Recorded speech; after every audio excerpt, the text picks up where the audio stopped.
अस्सलाम वालेकुम ख़वातीन हज़रात, एक और हफ्ता गुजर गया और एक और एपिसोड के साथ मैं हाजिर हूँ। आज का जो मिस्ट्री बॉक्स है वो आपके सामने खोलूंगा। आज के मिस्ट्री बॉक्स में क्या है जनाब, पिछले हफ्ते घड़ी थी और मैंने कहा था कुछ भी निकल सकता है, तो इस हफ्ते डिजिटल वॉच। ये डिजिटल वॉच जा रही है लाइबा को। लाइबा ने सबसे पहले कमेंट किया था कि डिजिटल वॉच होगी, तो लाइबा कंग्रेचुलेशंस, बहुत बहुत मुबारक आपको। अगले हफ्ते इसी मिस्ट्री बॉक्स को दोबारा खोला जाएगा। इसमें क्या होगा आप गेस करें कमेंट्स में, अगले विनर आप हो सकते हैं। पाकिस्तान में बहुत सारे किस्म के परिंदे भी हैं। पहले तो बर्ड्स पे बात करते हैं। बर्ड्स में आपके तीतर होते हैं, पार्ट्रिजेज जिसको कहा जाता है। नहीं, हर शिकार का अपना थ्रिल है और अपना मजा है। रजा को जो है ना, एक जिद्दत लाने का शौक है।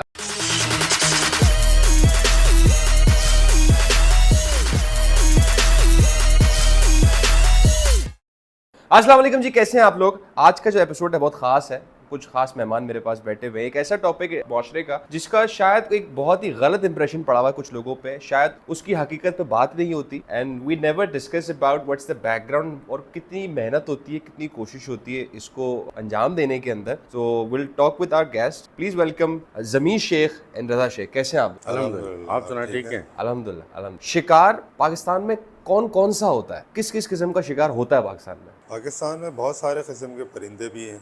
पहले तो बर्ड्स पे बात करते हैं। बर्ड्स में आपके तीतर होते हैं, पार्ट्रिजेज जिसको कहा जाता है, और काला तीतर है, भूरा तीतर है। फिर कुछ माइग्रेटेड बर्ड होते हैं, उसमें डक्स माइग्रेटेड होते हैं। तलोर बहुत एक अहम परिंदा है जिसके लिए अरब कंट्रीज से लोग आते हैं। खास बहुत बड़ा उनका बजट होता है, बहुत बड़ा खेल होता है। अच्छा, इसके अलावा कौन कौन सी चीजों का शिकार होता है जो पाकिस्तान में उसमें फिर मशहूर है? जानवर आ जाते हैं चौपायों में। तकरीबन आपका चिंकारा है हमारे पास, आपका आइबेक्स है, सिंध आइबेक्स जिसे हम कहते हैं। दूसरा, अगर आप गिलगित की तरफ जाएं तो आपको हिमालयन सबसे पहले आइबेक्स मिलेगा, फिर मारखोर मिलेगा, कश्मीर मारखोर मिलेगा, ब्लू शीप मिलेगी, और इसी तरह 3-4 है। फिर कोयटा की तरफ आपका सुलेमान मारखोर मिलेगा। यानी हमारे पास दुनिया की बहुत अच्छी अच्छी स्पीशीज मौजूद है जिनका शिकार होता है। जिनका शिकार होता है, लीगल हंट होता है। लीगल हंट होती है। अच्छा, ये एक बड़ा मिसकंसेप्शन है। लोग समझते हैं कि बस कोई भी जो है वो वेपन उठाए और जाके जो है वो शिकार कर सकता है। नहीं नहीं, ऐसे नहीं। उसके लिए बाकायदा गवर्नमेंट जो है हर साल नवंबर से पहले अक्टूबर के एंड में बिड ऑक्शन करती है परमिट्स। अच्छा, प्रॉपर सिस्टम है इसका? पूरा सिस्टम है, बाकायदा अखबार में इश्तेहार दिया जाए और द हाईएस्ट बिड लेके जाता जो है। हाईएस्ट बिड है वो फिर यानी कि विन। ठीक हो गया। आपका ग्राउंड लेवल पे बहुत अच्छा एक्सपीरियंस रहा है शिकार का। कौन कौन से परिंदे आपने उड़ाए? ज़्यादातर मुझे जो शौक है वो तीतर का शौक है। अच्छा। बाकी बड़े का जानवर का जो शौक है वो रजा को है। ये रजा जाते रहते हैं सिंध में, बलूचिस्तान, गिलगित वगैरह में। कई इन्होंने अच्छे शूट किए हैं जो आपको आगे पिक्चर वो वगैरह। तो बहुत सारी चीजें नजर आ रही है, मैं उन पे भी आऊंगा। आप जो परिंदों का शिकार है वो अमूमन शायद ज्यादा आसान है बड़े जानवर से। नहीं, हर शिकार का अपना थ्रिल है और अपना मजा है। मुझे बस तीतर में ज्यादा मजा आता है, तो जिसकी वजह से मैं तीतर ज्यादा खेलता हूँ। उसका शौक है मुझे। हाँ, क्योंकि उसमें सुबह से शाम तक चलना होता है, एक्टिव रहता है आदमी, और कॉटेजेस भी बहुत चलते हैं उसमें। मज़ा आता है चलना। हर जगह आपको इसका परमिट लेना पड़ता है लीगल, और उसके हिसाब से आप जहाँ उनकी जगहें खुली हुई होती हैं वहाँ आप शिकार खेलें। ठीक हो गया। डिपेंड करता है शौक पे। अब कुछ लोगों को शौक होता है बर्ड्स हंटिंग का, कुछ लोगों को शौक होता है ट्रॉफी हंट। अब जमीर भाई को शुरू से ही यानी कि बचपन से ही बर्ड्स में इनका इंटरेस्ट। मैंने जब से शिकार शुरू किया तो ट्रॉफी हंटिंग ही शुरू, बर्ड्स बाद। अलग चाम है इसका। हालांकि मैं वालिद साहब के साथ जाता था तो वो भी बर्ड्स खेलते थे ज़्यादातर, जिसकी वजह से मुझे भी शौक बर्ड्स का ही हो गया। बड़े का शिकार इतना शौक नहीं। जाता हूँ,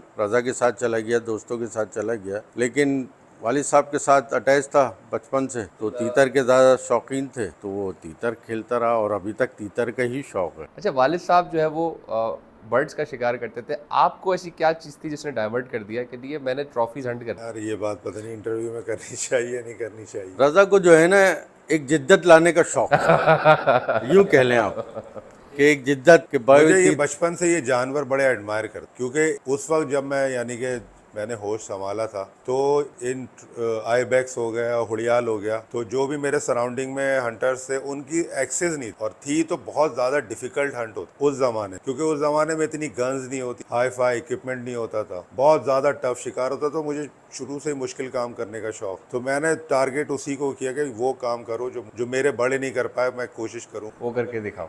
वो। अच्छा, एक बहुत बड़ा अलमिया है और लोग ये समझते हैं, उनको शायद हकीकत नहीं पता। मैं चाह रहा हूँ थोड़ा सा आप उस पर रोशनी डालें कि आप बर्ड हंटिंग करते हैं, आप ट्रॉफीज हंटिंग करते हैं। अब जाहिर है वाइल्ड लाइफ आप जब हंट कर रहे हैं तो उनका काउंट भी कम हो रहा है, तो उनकी ब्रीड प्रोसेस क्या है और उसको रिकवर, क्या कोई भी animal you can Hunt any animal you found out है, या उसके पीछे भी कुछ? नहीं, ऐसा नहीं होता। इसमें नॉर्मली होता ये है कि अब आपका कोई भी जंगल एरिया है, लाइक जहाँ पे ये जानवर पाए जाते, तो पहले वाइल्ड लाइफ जो है वहाँ के लोकल से कांटेक्ट करती है, उनसे पहले इन्फॉर्मेशन लेती है कि आपके पास कितने जानवर मौजूद हैं जिनका हंट किया जा सकता है। हंट सिर्फ उन जानवरों का होता है जो अपनी एज क्रॉस कर चुके होते हैं, ओवर एज होते हैं, यानी कि नॉर्मल एक जानवर की एज होती है 14 साल, 12 साल से 14 साल, वो क्रॉस कर उन्होंने वैसे ही मर जाना। तो गवर्नमेंट क्या करती है कि उसके लिए फिर ऑक्शन कर देती है, परमिट अनाउंस कर देती है कि शिकारी हजरात आए उसको हंट कर लें, उसने वैसे भी मर जाना एक कुछ अरसे में, साल भर में। तो उसमें जो उनको पैसा मिलता है वो वहाँ के लोकल्स पे खर्च होता है, वो लोकल्स पे लगता है। वो लोकल्स पे लगता है। किन कामों में यूटिलाइज होता है? ज़्यादातर चैरिटीज़ में, हॉस्पिटल आ गए, स्कूल आ गए, और दूसरे उनके कोई बिजली के मामला,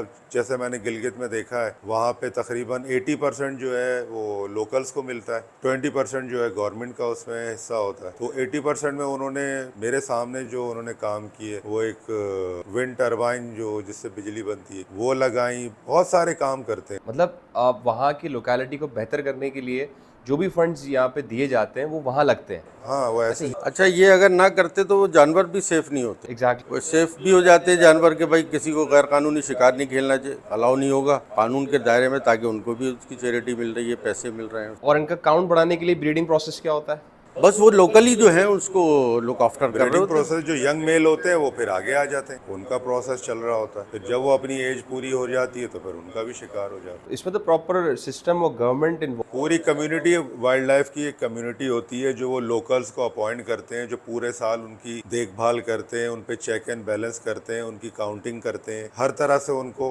यानी कि अप्रोच करते हैं, वो देखते रहते हैं, पूरे 12 महीने देखते हैं। और ये साल में कौन सा टाइम जो है वो सबसे ज्यादा इंपॉर्टेंट होता है? शिकार जो शुरू होता है वो 1 नवंबर से लेके अप्रैल तक। ये बड़े के शिकार की बात कर, ट्रॉफी हंटिंग की बात, और जो परिंदे वगैरह का हंट होता है वो 1 नवंबर और फरवरी 28 फरवरी तक। गर्मियों में इनका शिकार नहीं होता? नहीं, वो मीटिंग सीजन हो। नहीं, गर्मियों में मीटिंग।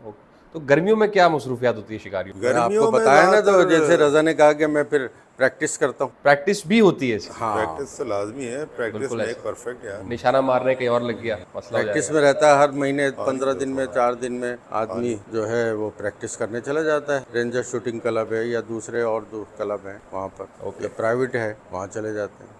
चले इंशाल्लाह आप जब जाएं तो मैं तो लाजमी जा रहा हूँ, और कोशिश करूँगा कि उसको मैं रिकॉर्ड करके लोगों को दिखाऊं कि क्या सफ़र होता है एक शिकार का, और एक शिकारी को किस किस मराइल से गुजरना होता है। तो हम प्रैक्टिस करेंगे पहले और उसके बाद शिकार पे जाएंगे। इसी के साथ ही मुझे दे दीजिए इजाज़त, एक और शो के साथ, एक और एपिसोड के साथ आप लोगों से होगी फिर मुलाकात। तब तक के लिए अल्लाह हाफ़िज़।